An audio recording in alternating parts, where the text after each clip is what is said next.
Welcome to This Week Health. My name is Bill Russell. I'm a former CIO for a 16 hospital system and creator of This Week Health, a set of channels dedicated to keeping health IT staff current and engaged.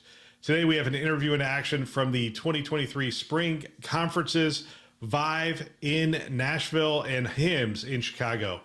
Special thanks to our partners, CDW, Rubrik, Sectra, and Trellix for choosing to invest in our mission to develop the next generation of health leaders. You can check them out on our website, thisweekhealth.com.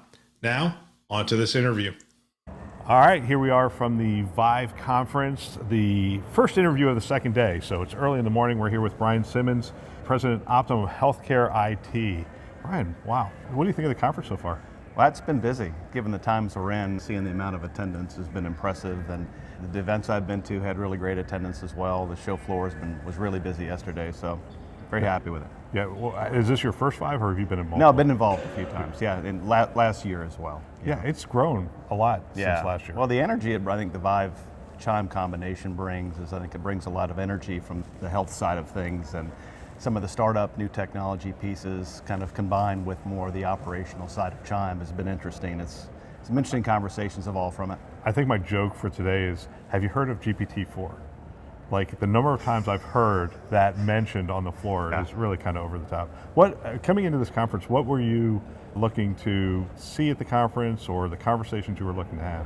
I think mostly what we tend to do is connect with our current clients and potential clients to talk a little bit about what they're seeing, what they're feeling, what they're doing, review some things we've been doing with them, and then also talk about some of the new things we're trying to do to kind of instill and create more value in organizations with, again, the economic times that we're in. I think the pushes for value and for changing the model a little bit, some more of the transformation side of things. So that's one part of it, but also looking for innovative partners to look at to bring more solutions into these organizations where we can maybe take some technology solutions and apply more professional services around them. I think that model is getting more traction.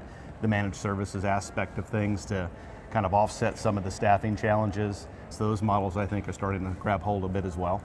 I saw we actually stopped you as you were walking with a CIO. Obviously the financial pressures, inflation and whatnot, nursing shortage, these are pretty common themes. Are there things you're hearing, or are these so big right now that it's hard to really focus on I think the they're rest? taking the art of the room for the most part, in my opinion. So I think because of those challenges, it's really putting a lot of pressure on budgets, obviously, and with budget pressure comes requirements to do things a bit less expensively, a bit faster, and more with the internal staff. So what can we do to augment or support that? And things like our ServiceNow practice, for instance. That's what the gentleman I was walking with and I were talking about was how you could leverage automation, workflow automation, better visibility, tools like that. It's leveraging these existing tools Absolutely. that they have. So very few are looking to bring in a new big platform. They're saying, look, we've got these 6 platforms or these 5, and hopefully they've consolidated them. Well, rationalization is another opportunity, I think, in terms of if you look to take some cost out of the business and do that. And to your point we made just before this was a lot of different constituents all have individual needs at times that we want to address, but sometimes you got to make some tough decisions about some of that rationalization. And then to your point as well about fully leveraging your IT investment. I think before going out and acquiring new technology, it makes a lot of sense to take stock in what you have and make the best of what you do have. ServiceNow is one of those interesting things, and they're not a sponsor, so we can talk about them. Sure. But it's an interesting platform because it used to be an ITSM sort of tool, and now we're seeing it go across the entire healthcare workflow. Absolutely. I think there's a significant push to create kind of that single platform where you can visualize and manage risk from. So whether it's the HR workflows, and one that is a very popular conversation and getting a lot of interest in that space is the employee workflows, the onboarding of clinicians and providers.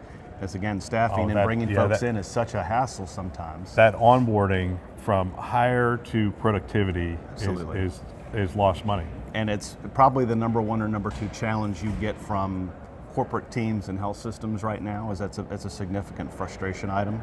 And this system of action can leverage the systems of record like the ERPs, the HCM solutions, and provide you real visibility and see, okay, who's got the ball right now and what are these 40 tasks we need to accomplish and who needs to do them and what's the status of each, and making sure we're all green across the board before that provider walks in on day one. Where does a rationalization project start? I mean, most of them have them ongoing right now, but one of the things I found interesting when we did our big rationalization project where I was at is we started with 900 applications, and I thought, great, all right, let's get started. And like 3 months later, they came back and said, we're now at 940 or 930 or something. I'm like, what just happened? Is like, Yeah. We just didn't have an accurate inventory. I mean, there's just so many applications out there. Yeah, and that's one of the interesting things when you go through a rationalization process. You tend to uncover things you didn't know were there in some cases, some legacy applications. I feel like the best place to start typically is with the business. To say, okay, here's what we think is the truth in terms of the applications we have in our portfolio.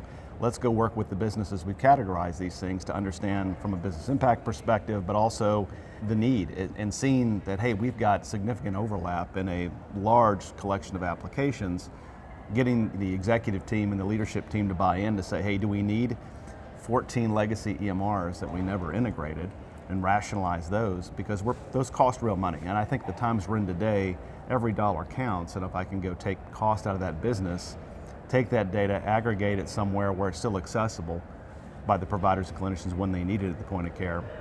But I take that cost out, I take that infrastructure out, and all that hosting cost out. Makes a lot of sense.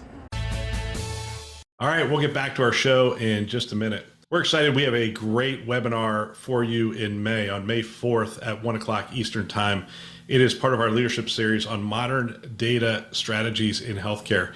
In this webinar, we're going to explore data-driven approaches to healthcare and how they can improve patient outcomes, increase efficiency, and reduce costs, which are also critical at this time in this juncture in healthcare. Our expert speakers will explore data governance, analytic strategies, anything that can help healthcare providers gain actionable insights from healthcare data. We would love to have you there, and we're excited about it. You can register on our website. Just hit the leadership series, Modern Data Strategies. It's going to be in the top right-hand corner of our website, thisweekhealth.com. You can discover how we are going to use data to be more efficient, effective in the modern healthcare system. We'd love to have you join us. Again, hit the website, thisweekhealth.com, top right-hand corner. Sign up today. Hope to see you there. Now, back to the show. It's really interesting that you talked about executive sponsorship and whatnot. Those rationalization projects in healthcare require it. Yeah. I mean, because I'll give you an example. I mean, you go into, for us, we went into radiology packs and we said, we're going to consolidate. And they all looked at us and said, yeah, absolutely, we're going to consolidate. It makes sense. And I thought, oh, that was easy. We'll go do do radiology, and we'll go to cardiology. And we go to cardiology, and I thought, well, this will be an easy process. And after being beaten from one side of the room to the other, I walked out and I'm like, wow, I didn't read that right. That was I didn't know what I walked into. But you need that executive sponsorship because you're going to be moving a lot of cheese in the process. The CIO role has really changed from one of a technology person. We saw that change probably about 5 or 6 years ago, but now it really is strategist. It's an operator, somebody who can rally people and coordinate people and whatnot. How do you support the CIO in that role? How do you help them to be successful? I think taking some of that complexity you're alluding to and really helping them understand what the surface area of IT looks like today. So it's no longer maybe 2 data centers on premise or one nearby and a collection of applications sitting on infrastructure and hardware that they own and manage. Now we've got a significant amount of hybridization here where you've got SaaS applications. Now we're leveraging cloud and starting to put real cloud strategies in place and executing on those. So where our data is and how we access it and who we partner with and how we manage and maintain all that has really changed.